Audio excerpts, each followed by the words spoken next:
آج ہم بات کریں گے کہ ہمیں یہ کیسے پتہ لگے کہ اگر ہم کسی سسٹم کو فالو کر رہے ہیں تو وہ صحیح کون ہے یا غلط کون ہے. یہ بڑا اہم سوال ہے. اس نقطے پہ لوگ غور کیے بغیر مختلف جماعتوں کو یا مختلف تحریکوں کو جوائن کر لیتے ہیں، لیکن وہ یہ فارمولہ ساری زندگی نہیں سمجھ سکتے کہ کس فارمولے کے تحت یہ فیصلہ ہو کہ چیز غلط کیا ہے یا چیز صحیح کیا ہے. اسی ذاتی رائے پہ وہ چلتے رہتے ہیں، اور اسی طرح ہر انسان کی ذاتی رائے مختلف ہوتی ہے، تو اس کی وجہ سے ہم ڈیوائڈ ہوتے جا رہے ہیں. جو ابھی تک میرے نظر سے گزرا ہے، ہم ہمیشہ سنتے آ رہے ہیں کہ جی فلاں صاحب اگر کوئی ہیں اللہ کے ولی ہیں یا کوئی بھی ایسا سسٹم ہے جو کوئی بڑے اتھینٹک ہیں، تو وہ کیسے پتہ لگے. تو ایک قرآن و حدیث میں بھی ریفرنسز موجود ہیں کہ جس کو دیکھ کے اللہ یاد آ جائے، کوئی بندہ ایسی پرسنالٹی کا مالک ہو. ایک تو یہ بڑا شارٹ فارمولہ ہے. دوسری ایک بات ہم بڑی سنتے تھے لیکن ہم اس پہ زیادہ غور نہیں کرتے کہ جی اگر کوئی اڑ کے بھی دکھائے، اگر کوئی کہے کہ میں اللہ کا ولی ہوں اور وہ اڑ کے دکھا رہا ہے، آپ اس سے بالکل متاثر نہ ہو. اگر وہ شخص شریعت کا پابند نہیں ہے تو آپ سمجھ جائیں کہ یہ ایک دھوکہ ہو سکتا ہے، یہ جادو ہو سکتا ہے، یا یہ کوئی عمل ہو سکتا ہے، یا ہو سکتا ہے اس کو یہ اتنا ہی لمیٹڈ انعام ملا ہو جس کو وہ دکھا کے تماش بینی کر رہا ہو اور لوگوں کو اکٹھا کر رہا ہو. تو جو فارمولہ تجربے سے سامنے آیا، یہ نہیں کہ میں کسی محاورتاً کسی کی سنی سنائی بات آپ کو سنا رہا ہوں. جن اللہ کے ولیوں کو میں نے دیکھا ان میں کچھ ایسے بھی ہوں گے جو ابتدا میں ہوں گے عمر کے حصے میں 40-50 سال کی عمر میں، کچھ ایسے ہوں گے جو 60 سال کی عمر میں تھے، کچھ 70 میں ہوں گے، کچھ 80 میں ہوں گے. ان کے مرتبہ، ان کی بات چیت، ان کا تجربہ، جو چیز نظر آئی جس سے پتہ لگتا تھا کہ واقعی یہ اللہ کے ولی ہیں، وہ شریعت کی پابندی تھی. یوں سن کے یہ بات لگتا ہے کہ شاید یہ ویسے ہی ہے، لیکن یہ حقیقت ہے. بڑی کامن سینس کی بات. اللہ تعالیٰ کس کو زیادہ پسند کرے گا؟ جو اللہ تعالیٰ کا جتنا زیادہ فرما بردار ہوگا، جو اللہ تعالیٰ کی جتنی زیادہ بات سنے گا. اس میں ایک چیز بہت اہم ہے جس بات پہ اللہ تعالیٰ خوش ہوتے ہیں، وہ ہے آپ صلی اللہ علیہ وسلم کی جو ہم پیروی کرتے ہیں. یعنی کہ آپ اللہ تعالیٰ نے جو بھی کہا، جو بھی فرمایا، جو حکم دیا، وہ ہم تک ڈائریکٹ تو نہیں پہنچا نا، ہمیں ڈائریکٹ تو نہیں بتایا گیا، اپنے رسول کے ذریعے بھیجا. تو جس شخص نے رسول اللہ صلی اللہ علیہ وسلم کی پیروی کی، اس سے اللہ تعالیٰ خوش ہوتا ہے کہ اس نے میرے رسول کی پیروی کی، یعنی کہ اللہ کی پیروی کی. تو یہ وہ فارمولہ ہے جس کے ذریعے ہم فیصلے کر سکتے ہیں، چاہے وہ معاشی ہوں، چاہے گھروں کے معاملات ہوں، چاہے ہمارے ذاتی معاملات ہوں، چاہے کسی روحانی مجلس کا معاملہ ہو، چاہے کسی شریعت کا یا مولانا صاحب کا یا کسی اسکالر کی بات ہو. یہ وہ فارمولہ ہے جس کے تحت میں نام تو نہیں لے سکتا لیکن میں نے بہت سارے لوگوں کو دیکھا، اور یقین مانیں قرآن کے اندر یہ چیزیں آلریڈی بتائی ہوئی ہیں کہ تمہارے اللہ، تمہارے رسول نے تم پہ دین جو ہے وہ مکمل کر دی ہے، تمہیں سارا کچھ بتا دیا، اب تم اپنی عقل استعمال کرو.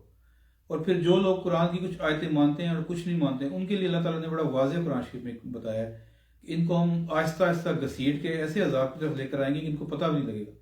آپ اندازہ کریں اللہ تعالیٰ کی حکمت کے. ایک بندہ ہے ظاہر میں بڑا اسکالر ہے، اس کی بڑی کتابیں بھی ہیں، بہت بڑی جماعت بھی ہے، بڑا جناب وہ دین کا کام کر رہا ہے، اس کے سارے معاملات بڑے ٹھیک ہیں بظاہر. لیکن جب آپ گہرائی میں جاتے ہیں تو جیسے وہ معاملات ہیں، جیسے ہم یورپ میں رہتے ہیں، سود کا معاملہ ہے یا ایسے بڑے اہم معاملات ہیں، اس کی وہ فیور میں بات کرنا شروع کرتے ہیں. یا پھر اگر کوئی بہت باریکی کی طرف جائیں، جو بلیشمی ہے، مطلب بلیشمی کا جو ایک لا ہے، قانون ہے دنیا میں، وہ صرف پروفٹ محمد صلی اللہ علیہ وسلم کے بارے میں نہیں ہے کہ ان کی بارے میں کوئی تصدیق کرے گا یا بے ادبی کرے گا. تو وہ بیسیکلی کسی بھی بڑے نبی، پیغمبر، کسی بھی بہت بڑے اعلیٰ صف میں کھڑے ہونے والے جو خاص لوگ ہیں اللہ کے، جن کو دنیا مانتی ہے، ان کی اگر کوئی بے ادبی کرے گا تو وہ لا جو ہے وہ جنرلی ان پہ بھی امپلیمنٹ ہوتا ہے. اور یہ بہت سارے ملکوں میں ہے، یہ صرف ہمارے پاکستان میں نہیں ہے یا یورپ میں نہیں ہے، یہ جنرلی بہت ساری جگہوں پہ ہے. تو بیسیکلی فارمولہ کیا ہے، کسوٹی کیا ہے؟ کسوٹی جو ہے وہ شریعت ہے. شریعت سے پتہ لگتا ہے کہ یہ بندہ اللہ کی کتنی مان رہا ہے، اللہ کے کتنے قریب ہے، یہ کتنا مستجاب الدعوات ہے، یعنی کہ دعا اس کی کتنی قبول ہوتی ہے، یہ کتنا نمازی ہے، پرہیزگار ہے، نیک ہے. اس کی فارمولے کے تحت اگر آپ چلیں گے تو آپ کو نظر آئے گا کہ ایون کہ میں نے خود اپنی زندگی میں علم والے لوگ دیکھے ہیں، باہر ان کے پاس علم بھی تھا، وہ چیزوں کو دیکھ بھی سکتے تھے، انہیں کچھ نہ کچھ ایکسیس ملی ہوئی تھی، معاملات تھے، لیکن جب شریعت کی باری آئی یا آپ کا بھی ڈسکشن ہوئی تو یقین مانے وہ ٹوٹل فیل ہو گئے. فیل کیسے ہو گئے؟ وہ ایسے لوگوں کو فالو کرتے تھے یا ایسے لوگوں کو انہوں نے استاد بنایا ہوا تھا جو بظاہر تو علم والے تھے، ان کی معاملات بھی بظاہر ٹھیک تھے، لیکن عقیدہ جو قرآن و حدیث کے اگینسٹ تھا، یا ایسی کوئی نشے کی چیز میں وہ ملوث تھے، یا وہ ایسی چیزیں یا ایسے ان دنیا دار لوگوں کو وہ فالو کرتے تھے جن کے فتوے یا جن کی وہ معاملات شریعت کے اگینسٹ ہیں. تو یہ بڑا ہی مسئلہ ہے. ہمیں جو قرآن شریف میں پیروی کا حکم دیا گیا، یہ بات بہت سمجھنے والی ہے. وہ صرف رسول اللہ صلی اللہ علیہ وسلم کی پیروی کا حکم دیا گیا، جس کا حکم ہے آپ کے اوپر یہ لازم نہیں ہے کہ آپ کسی اور بندے کی پیروی کرنا شروع کر دیں. آپ اس کی باتیں سن سکتے ہیں، اگر وہ رسول اللہ علیہ وسلم کے فرمان کے مطابق باتیں کر رہا ہے تو وہ تو ویسی پیروی، وہ سیم وہی پیروی ہوگی، پھر تو آپ کا کنفلکٹ ہی نہیں ہوگا اس کے ساتھ. وہاں تو مسئلہ نہیں ہے. مسئلہ وہاں آئے گا جب کوئی بندہ اپنی ذاتی مرضی، ذاتی رائے دینا شروع کر دے گا کہ نہیں یار وہ یوں ہے نا، اصل میں یہ معاملہ ایسے ہے، نہیں وہ ایسے ہے نا، تو یہ علاقہ ایسے ہے تو یہاں پہ ہے. وہ دیکھیں قرآن حدیث اللہ کے رسول، یہ آخری پیغام 1450 سال پہلے آیا تھا، پوری دنیا کے لیے آیا تھا. حقیقت میں تو ساتوں آسمان ساتوں زمینوں کے لیے آیا تھا. وہ دن سے لے کے قیامت والے دن تک یہ قانون تبدیل نہیں ہوگا. اگر آپ اس سے ہٹ کے اپنے قانون بناتے ہیں اور کہتے ہیں نہیں جی میں تو فلاں عمل جو ہے وہ اس طرح نہیں اس طرح کروں گا، اب تو زمانہ ایسا آ گیا، آپ زمانے کی دیتے ہیں، یعنی کہ آپ اس زمانے کی مثال دینے کا مطلب ہے کہ آپ ان لوگوں کی مثال دے رہے ہیں جو دین پہ نہیں، آپ ان کو فالو کر رہے ہیں. آپ ان کو فالو کر رہے ہیں تو آپ اللہ کو فالو نہیں کر رہے، اللہ کے رسول کو نہیں کر رہے. یہاں آ کے کنفلکٹ پیدا ہوتا ہے اور یہ چیز آپ کو عذاب کی طرف لے کے جا سکتی ہے. آپ نے اپنے سٹینڈرڈ نہیں بنانے، اس کی پرمیشن ہمیں بالکل بھی نہیں ہے. صرف فرق یہ پڑ سکتا ہے کہ جیسے اس زمانے میں کاؤنٹر جو تسبیح ہے وہ الیکٹرانک کاؤنٹرز آ گئے ہیں. آپ کہیں جی میں کاؤنٹر کے پر تسبیح کرتا ہوں، چلو وہ سمجھ آتی ہے. آپ نارمل تسبیح نہیں کرتے کیونکہ اس کو بھی زیادہ دیر تک تسبیح کرنا آپ کو لگتا ہے کہ ممکن نہیں ہے، تو کاؤنٹر پہ آپ کاؤنٹنگ کر لیتے ہیں اگر آپ کے استاد نے آپ کو کوئی علم دیا ہے. تو اس طریقے سے یہ چیز کور ہوتی ہے. اس کے علاوہ کچھ غیب کے معاملات ہیں، جیسے ہم یہ جاننا چاہتے ہیں کہ اللہ کے ولی کی کتنی طاقت ہے روحانی طور پہ، اور ایک بندہ جو عامل ہے چاہے وہ نیک ہے اس کی کتنی طاقت ہے، اور ایک جو دوسرے عاملین ہیں جو ان کام ہی نیگیٹو کرتے ہیں وہ کس کیٹیگری میں آتے ہیں. اللہ تعالیٰ نے قرآن شریف میں 114 صورتیں نازل فرمائی ہیں. ہر صورت کے اوپر جو ہیں وہ ایک نوری مخلوق ہے، ان کو موکلین بھی کہتے ہیں، وہ اس کی حفاظت پہ مامور ہے. جو شخص قرآن شریف کو بار بار پڑھتا ہے، ان آیتوں کو بار بار دہراتا ہے، تو اس کے جو موکلین ہیں، جو اس کے نوری جن کے پاس مخلوق ہے جو اس کی حفاظت پہ مامور ہے، وہ نر بھی نہیں ہے اور مادہ بھی نہیں ہے. یہ وہ مخلوق ہے جو فرشتوں کے بعد نوری مخلوق ہے. یہ بہت پاورفل ہوتے ہیں. وہی علم جو ہے آپ کے سینے پہ تھرو کرتے ہیں. اگر آپ بار بار ریپیٹ کرتے ہیں اس آیت کو تو آپ اس کو کہہ سکتے ہیں کہ یہ فلاں آیت یا فلاں صورت کے عامل ہیں. تو بیسیکلی یہ ایک میتھڈ ہے پازیٹیو وے میں، یعنی کہ وہ جو نور ہے وہ آپ پہ آنا شروع ہوتا ہے، اور اس کا علم جو ہے وہ غیبی، اس کا جو ترجمہ ہے، ترجمے کے بعد اس کی جو تفسیر ہے یا ایسے معاملات ہیں وہ آپ پہ کھلتے ہیں. تو یہ ایک لیول ہے، اور یہ لیول ان لوگوں کی میں بات کروں جو اولیاء اللہ ہیں. یہ قرآن شریف کے وہ ہڈن نالج ہے جو ان کو ملتا ہے، جو انہی کو صرف ملتا ہے. وہ جو ہائیسٹ لیول کے نوری مخلوق ہے وہ ان کو ملتی ہے. اس کے 5 لیولز ہوتے ہیں. اس کے بعد نمبر 2 پہ بھی نوری مخلوق ہوگی، 3 پہ بھی ہوگی، 4 پہ ہوگی، 5 ہوگی. ان کے مختلف نام ہیں لیکن ان کی پاور کم ہوتی جاتی ہے جیسے جیسے ہیرارکی میں نیچے آنا شروع ہوتی ہے. جیسے ٹرائنگل ایک ہیرارکی ہے، آفیسز میں یوز ہوتی ہے. ایک کمپنی میں مینیجر ایک ہوتا ہے، اس کے نیچے پھر اسسٹنٹ مینیجر ہوتا ہے، پھر اس کے نیچے اور سٹاف ہوتا ہے. اسی طرح اولیاء اللہ کی جو کلاس ہے وہ ہائیسٹ کلاس ہوتی ہے فی زمانہ جو چل رہا ہوتا ہے.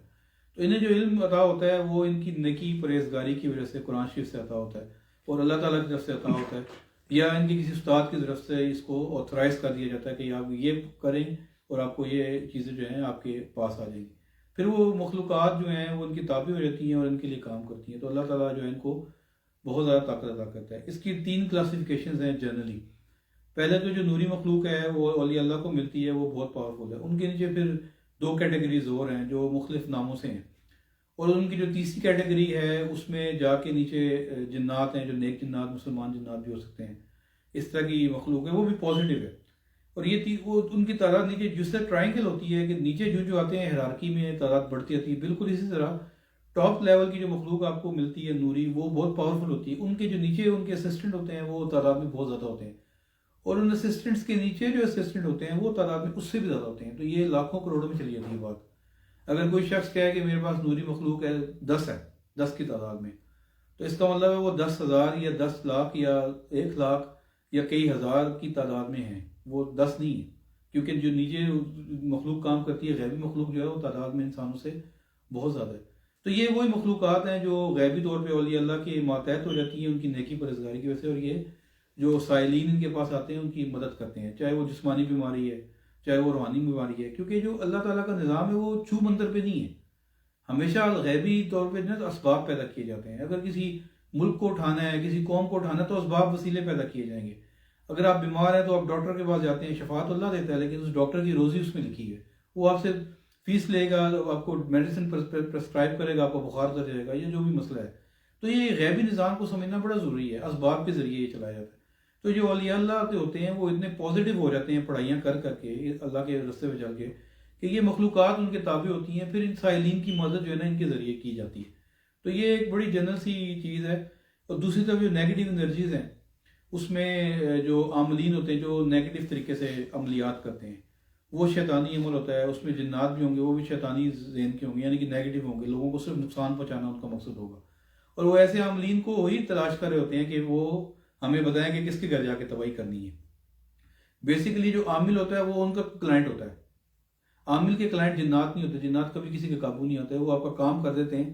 لیکن کچھ بزرگ بتاتے ہیں کہ 50% وہ جھوٹ بولتے ہیں. تو یہ ایسا نہیں ہے کہ جنات کے ذریعے کوئی چیز پتہ لگ جائے تو وہ بڑی صحیح ہوگی. اس کے بہت زیادہ چانسز ہوتے ہیں کہ اس میں جھوٹ بھی بہت زیادہ ہوتا ہے. تو یہ جو رستہ غلط ہے وہ غلط ہے. یعنی کہ وہ بات ہوئی ہے کہ نیکی کا جو انجام ہے وہ نیکی ہے، برائی کا برائی ہے.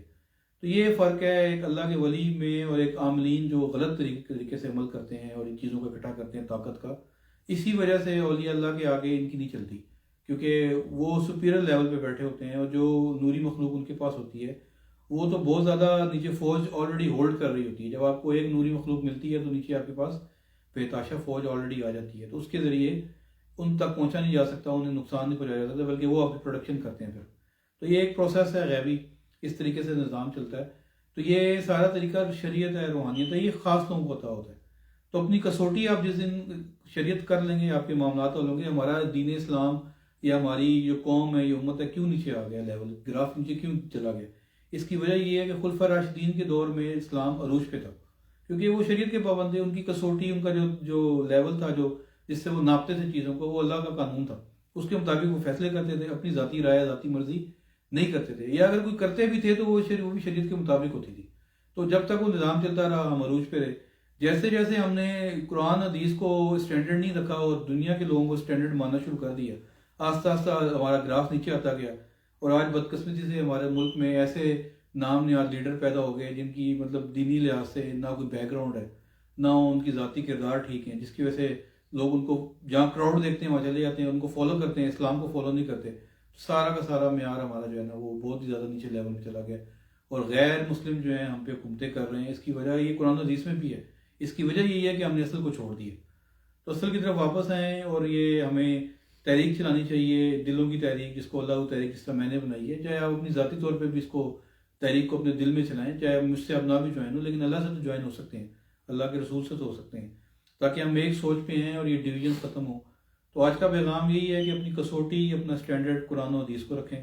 آپ کو کسی کو فالو کرنے کی ضرورت نہیں. اس کے مطابق جو بندہ چل رہا ہے اس سے جوائن ہو جائیں. جو اس کے مطابق نہیں ہے، چاہے جتنا مرضی ہے، بڑا عالم ہے، اللہ کا ولی چاہے کیوں نہ ہو ظاہر میں، اس کے معاملات بھی بظاہر ٹھیک ہیں، اسے آپ اگر دیکھیں گے یہ شریعت کے اگینسٹ چلتا ہے، اس کے ایسے عقیدے ہیں، ایسی سوچ ہے جو قرآن کے اگینسٹ ہے، کسی آیت کے اگینسٹ ہے، یہ اپنی مرضی کرتا ہے، یا یہ اس چکر میں رہتا ہے کہ میری مرضی رائے ہو، میری واہ واہ، اور جان بوجھ کے ایسی باتیں، اٹھنے بیٹھنے کا طریقہ کار، یا ایسی وہ نکالتا ہے نئی چیزیں جدت نکالنے کی خاطر، یا اپنی بات کو بڑا رکھنے کی خاطر، اپنی پذیرائی کی خاطر، اپنے آپ کو فیمس کرنے کے لیے.